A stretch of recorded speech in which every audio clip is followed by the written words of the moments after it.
3D shapes, आकृतियों की tracing. ये आया भाई हमारा रोहन, और ये उसके साथ है उसके दिमाग का बड़ा सा गुब्बारा। और रोहन हमेशा इस गुब्बारे में कुछ ना कुछ सोचता ही रहता है। तो आज रोहन क्या सोच रहा है, चलिए जानते हैं। मैं सोच रहा हूँ कि मुझे तो अपनी ड्राइंग बनाना बहुत पसंद है, लेकिन आज मैंने सोचा कि मेरे पास जो जो सामान है उसी की मैं अगर छाप बना दूँ तो कैसा रहेगा। लेकिन बनने के बाद उसको मैं नाम क्या दूँगा?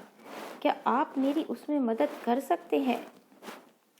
तो आप बताइए, क्या आप रोहन की मदद करना चाहते हैं? चलिए, ये तो देखना बहुत ही इंटरेस्टिंग होगा कि वो आज बनाने क्या वाला है। देखते हैं सबसे पहले उसके पास क्या है। सबसे पहले उसके पास उसकी अपनी ये बैट बॉल खेलने वाली बॉल है, और वो इसको अपनी कॉपी में छापना चाहता है। तो अगर वो इसको अपनी कॉपी में छापता है तो हम देखते हैं कि उसको इसको बना के क्या मिलेगा। इसको हटा के देखें कि उसे क्या मिला। अरे, ये तो एकदम बॉल के जैसा ही गोल गोल है, पर इसको कहते क्या हैं? दिस इज अ सर्कल, जो आपको बॉल जैसी गोल गोल चीज़ों को छापने से मिलेगा। और ये जो हमारे पास है, ये बहुत सारे सर्कल्स हैं जो अलग अलग आकार के हैं और अलग अलग रंगों के हैं। अगर हम पेंसिल से सर्कल बनाने की कोशिश करें तो हमें पेंसिल को कैसे घुमाना होगा? ठीक ऐसे अगर आप पेंसिल को घुमाएंगे तो आपको क्या मिलेगा? एक सर्कल मिलेगा। चलिए अगला देखते हैं उसके पास क्या है। अगला है उसके पास ये लूडो खेलने वाला पासा, और इसको भी वो कोशिश कर रहा है अपनी कॉपी में छापने की। तो उसने इसको अपनी कॉपी में छाप लिया है। तो चलिए देखते हैं अब उसको क्या मिला इससे। अब इसको ये एक दूसरी आकृति मिली है, और इस आकृति को क्या कहते हैं?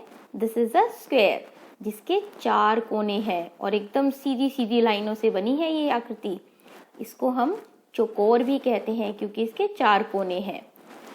तो अगर हम देखें तो ये भी हमारे बहुत सारे स्क्वायर्स हैं जो अलग अलग आकार के हैं और अलग अलग रंगों के हैं। तो आपको पता लगा कि स्क्वायर्स क्या होते हैं? जो हमें पासे को छाप कर मिलते हैं, या पासा जैसी और भी कोई भी चीज़, चाहे वो कोई डब्बा हो या कुछ और, उसको भी हमें छापने से स्क्वायर मिलता है। और स्क्वायर को बनाने के लिए हमें पेंसिल को कैसे घुमाना होगा?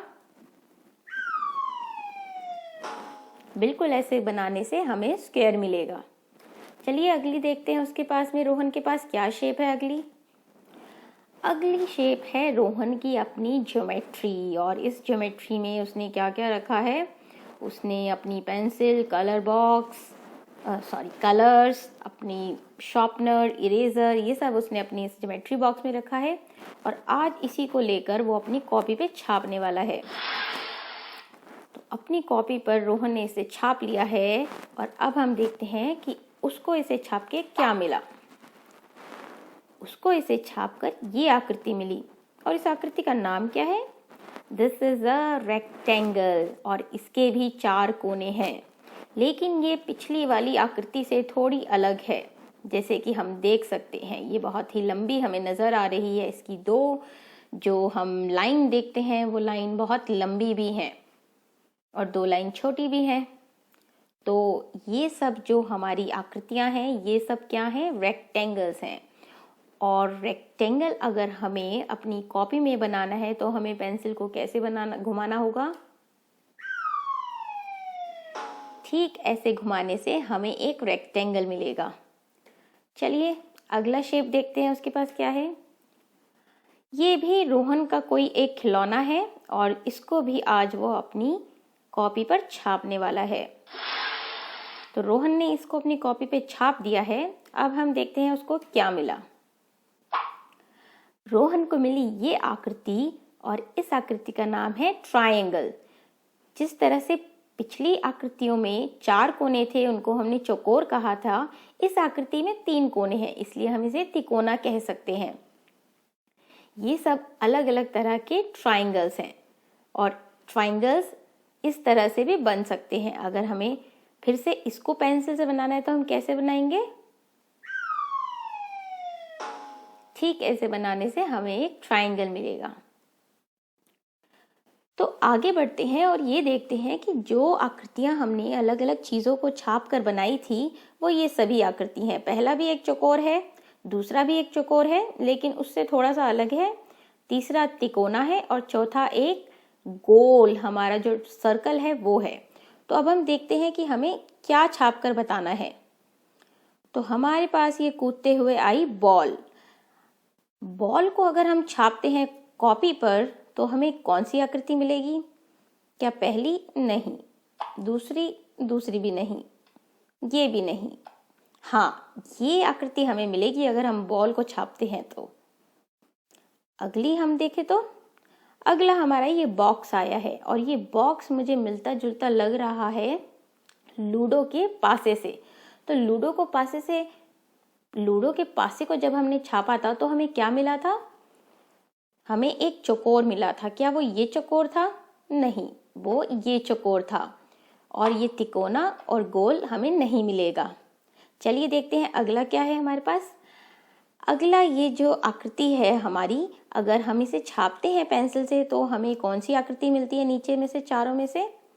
पहली तो नहीं, दूसरी भी नहीं। हाँ, ये आकृति हमें ज़रूर मिल जाएगी अगर हम पेंसिल से इसको छापेंगे तो। और ये गोल तो हमें नहीं मिलेगा। अगली आकृति हमारा ये बैग है और अगर हमें इसे कॉपी पर छापना है तो हमें क्या मिलेगा? इसको छापने से हमें पहला वाला चौकोर मिलेगा। और इसके अलावा ये जो 3 आकृतियां हैं, इन तीनों में से हमें कोई आकृति नहीं मिलेगी। तो जिस तरह से रोहन ने अपनी अलग अलग चीज़ों को अपनी कॉपी पर बनाया, आप लोग भी कुछ कुछ चीज़ें इकट्ठी कीजिए और उनको अपनी कॉपी में बनाइए और देखिए कि आपको इन सब में से कौन सी आकृति मिलती है।